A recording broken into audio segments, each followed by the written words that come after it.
ஹல்லேலூயா. ஒரு வசனத்தை வாசிக்கலாம். 2 கொரிந்தியர் 12ஆம் அதிகாரம் 9ஆம் வசனம். 2 கொரிந்தியர் 12:9. எல்லாருக்கும் தெரிந்த, அடிக்கடி நம்ம சொல்ற ஒரு வசனம். எல்லாரும் வேதத்தை திறந்து பார்த்து அதை வாசிக்கலாமா? அதற்கு அவர், என் கிருபை உனக்கு போதும், பலவீனத்திலே என் பலம் பூர்ணமாய் விளங்கும் என்றார். ஹல்லேலூயா, ஹல்லேலூயா. எல்லாரும் சேர்ந்து சொல்லலாமா? என் கிருபை உனக்கு போதும், பலவீனத்திலே என் பலன் பூரணமாய் விளங்கும். ஹல்லேலூயா, ஹல்லேலூயா. என்னென்ன பலவீனம் காணப்படுகிறதோ, சில வேளைகளில் பாருங்க, சரீர பிரகாரமா டாக்டர் கிட்ட போய் செக் பண்ணா ஒரு பிரச்சனையும் இல்லை, உங்களுக்கு ஸ்ட்ரெஸ் தான் அப்படின்னு சொல்லுவாங்க இல்லையா? அந்த மாதிரி ஒரு வேளை நீங்க உட்கார்ந்து கொண்டிருக்கலாம். சரீர பிரகாரமா உண்மையாகவே எந்த ஒரு பலவீனமும் இல்லை என்றாலும், எந்த ஒரு வியாதி இல்லை என்றாலும், எப்பொழுதும் ஒரு சோர்ந்து போன ஒரு நிலை, எப்பொழுதும் ஒரு பலவீனப்பட்டு இருதயத்துல பாரம் அழுத்தி கொண்டே இருக்கிறது போல, தோள்கள்ல சுமைகள் அப்படியே உங்களை பாரப்படுத்துகிறது போல, எதையுமே செய்ய முடியாத ஒரு சூழ்நிலையில நீங்க காணப்படுறீங்களா? இந்த உபவாச நாள்ல ஆண்டவர் அந்த சகல பலவீனங்களிலும் இருந்து உங்களுக்கு ஒரு விடுதலை தரப்போகிறார். ஹல்லேலூயா. என் கிருபை உனக்கு போதும் என்று ஆண்டவர் சொல்லி இருக்கிறார். அது என்ன ஒரு பலவீனமா இருந்தாலும் பாருங்க பிரியமானவர்களே, உங்களுக்கு அதிலிருந்து இன்றைக்கு ஒரு விடுதலையை இந்த உபவாச நாள்ல ஆண்டவர் தரப்போகிறார். எதையுமே செய்ய முடியல, சிரிக்க கூட முடியல, வாயை திறந்து ஸ்தோத்திரம்னு சொல்ல முடியல, ஜெபிக்க முடியல, ஒரு பாட்டை விடுதலையா பாட முடியல, கரங்களை தட்ட முடியல, எதுவுமே செய்ய முடியல என்று நீங்க சொல்றீங்களா? இந்த பலவீனப்படுத்துகிற இந்த பிசாசின் கிரையிலிருந்து ஆண்டவர் நமக்கு விடுதலையை தரணும். ஹல்லேலூயா, ஹல்லேலூயா.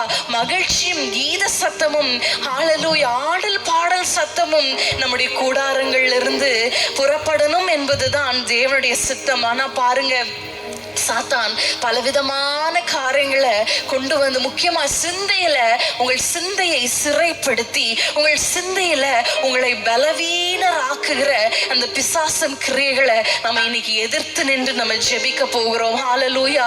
எப்பொழுதுமே நமக்குள்ள சந்தோஷமா இருந்தா பாருங்க, எவ்வளோ வேலையானாலும், எத்தனை பேருக்கு சமைக்கணும்னாலும் பாருங்க, பெண்களை பார்க்கும் பொழுது ஈஸியா சமைச்சிருவாங்க.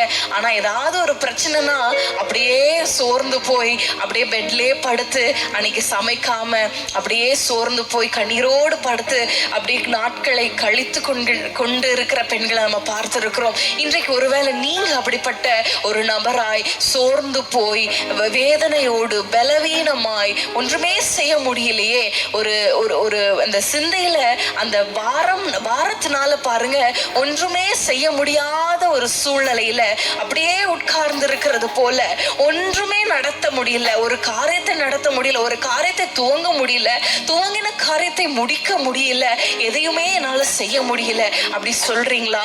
இன்றைக்கு என்னோடு சேர்ந்து ஜெபிங்க. வேதத்துல ஒரு காரியத்தை பார்க்கிறோம் பாருங்க. 2 நாளாகமும் 20ஆம் அதிகாரம் 3ஆம் வசனத்தை நம்ம வாசிக்கலாமா? 2 நாளாகமும் 20ஆம் அதிகாரம் 3ஆம் வசனம்.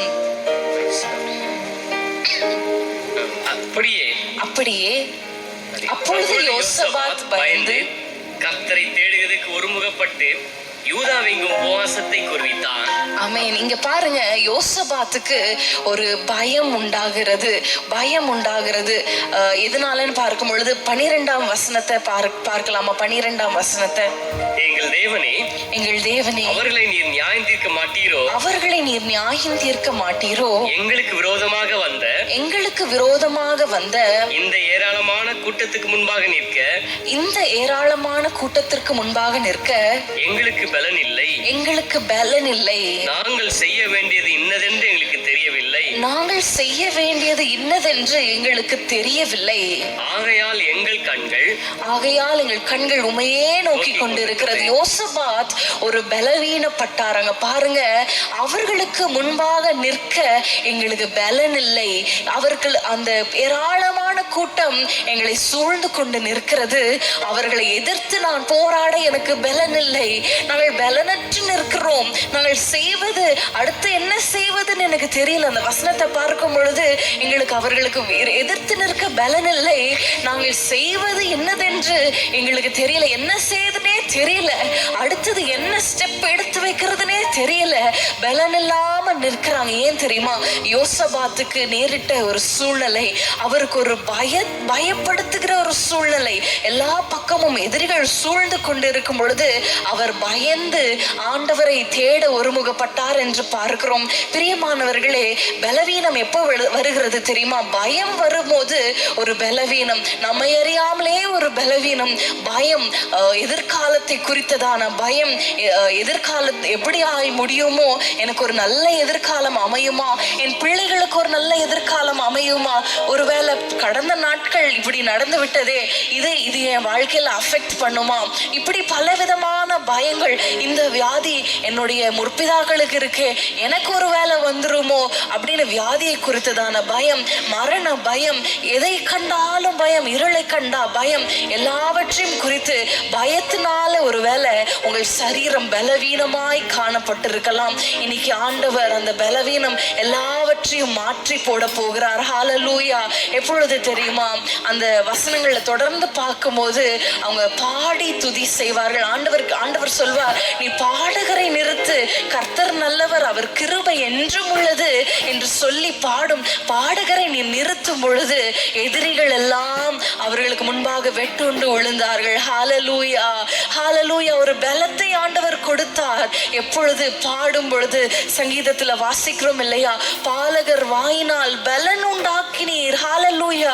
பலன் உண்டு பண்ணினீர். ஹல்லேலூயா. இன்றைக்கு நம்ம துதித்து ஹல்லேலூயா, இந்த சாத்தானை, உங்களை பலவீனப்படுத்துகிற இந்த பயம் பலவீனப்படுத்துகிற அந்த பயமாகிய பிசாசின் கிரியை உங்கள் சிந்தையிலிருந்து நீங்கள் விரட்டி அடிக்க போறீங்க. ஹல்லேலூயா, ஹல்லேலூயா. நம்ம வேதத்துல வாசிக்கிறோம், தேவன் நமக்கு பயமுள்ள ஆவியை கொடாமல் பலமும் அன்பும் தெளிந்த புத்தியும் உள்ள ஆவியை கொடுத்திருக்கிறார். அப்போ கர்த்தர் கொடுக்கவில்லை என்றால் அது பிசாசினிடத்திலிருந்து வருகிறது. நீங்கள் பயப்படுகிறது ஆண்டவருக்கு சித்தமில்லை. ஹல்லேலூயா. ஆண்டவர் நமக்கு பலனுள்ள